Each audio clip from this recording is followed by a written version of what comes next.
قال رجل حكيم ذات يوم قولوا على الدنيا خلاص يلا السلامه، انزلوا بعينيكم شوفوا علامات يوم القيامه. ان العيل من دول يبقى العيل عارف نفسه على غلط وتلاقي وراه تطار، ولو واحد وقف واعترضوا تلاقيهم اتلموا عليه وعايزين يضربوه بالنار. نزلنا معلم الدنيا اللي احنا فيها ديت بامر من اللي خلقنا عشان نعبد ربنا ونسعى، سعينا واتمرمطنا عشان نكون قرشين نرستق بيهم حياتنا ونكمل بقى نص ديننا، نسعوا في الحلال، نفتح بيت، نحس بالاستقرار. واهالينا البابيتو والماميتو بتاعنا حشروا في دماغنا من واحنا صغيرين ان كائن الانثى ده حاجه غاليه قوي وحاجه فخمه قوي، ده انت عشان توصل لها لازم تجوع وتعطش وعمودك الفقري دوت اللي انت مسنود بيه يلتهب وتجيلك خشونه في الركبه وتروح لاهلها انت كاسر، عشان تحس بقيمه الخطوه وقيمه الانسانه اللي انت هتفتح معاها بيت تحطها جوه نن عيونك. تخيل بقى كده واسرح بخيالك المكانه اللي هي محطوطه فيها قدامي دلوقتي، ولما بقى قاعد كده في ساعه صفا والاقي مره واحده الانثى بقت سهله ورخيصه وبيتقال لها مريمي وهي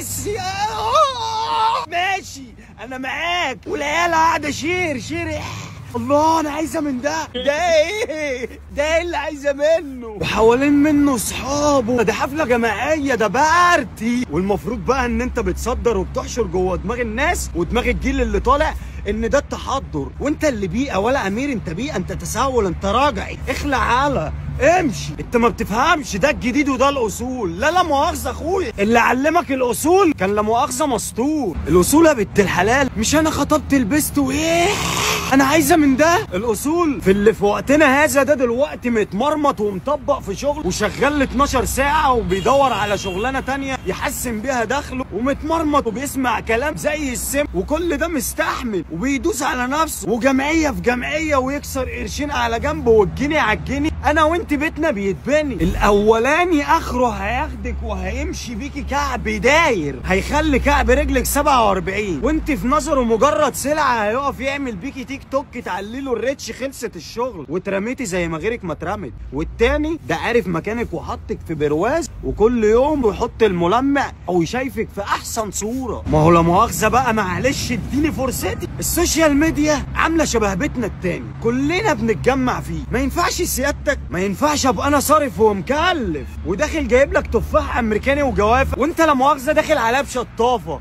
ده اللي هو ازاي يعني؟ اللقطه الرومانسيه عملت اللي انتوا كنتوا مرتبينه له، وتصدرت المشهد واشعرت اجسام البنات ولعبت في مشاعر العيال. خلاص بس العبد لله الفقير ليه حق الرد، نته بفلوسه، تليفونه بفلوسه، كلام وصل لاختي ووصل لاختك وصل لاخت دوت وصل لاخت فلان وعلان، وهم يا عيني مظلومين لسه ورور، لسه طالعين للدنيا، طلعوا لقوا البواخه كلها والدنيا طعمها ماسخ، والناس اللي بتلمع امثال الشخصيه ديت والمطفيين اللي هم بيتكلموا في الحق وفي الدغر وفي الاصول على جنب. فانا دلوقتي مش بتكلم بلساني، انا بتكلم بلساني وبلسان كل راجل جدع كان نفسه اول ما شاف الحوار دوت ان هو يمشي ويمسك ميكروفون في الشارع ويقول لك يا خلقي اهو يا جدعان، ده لا ديننا ولا عاداتنا ولا تقاليدنا ولا لينا فيه، ده لو فكرنا نعملهم بعد الحلال بخطوه. هم ليهم خطواتهم بيمشوا فيها واحنا لينا خطواتنا بنمشي فيها معروفه. هنشوف بنت الحلال، هنروح نرن الجرس ونتكلم بالاصول، والله جت معاهم كان بها، ما جاتش معاهم كل شيء اسمه ونصيب. لكن التاني بيقول لك خطبت البست،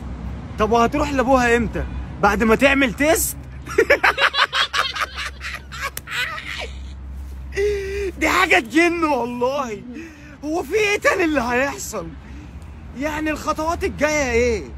احنا ظالمين معانا المسيح الدجال واعوانه، هيطلعوا يفسدوا في الارض، هيلاقوا دول القوم اللي عايزين يتفسدوا، هيقول لك لا ده احنا براء منكم، سلام سلام سلام، انتوا فسدة لوحديكم.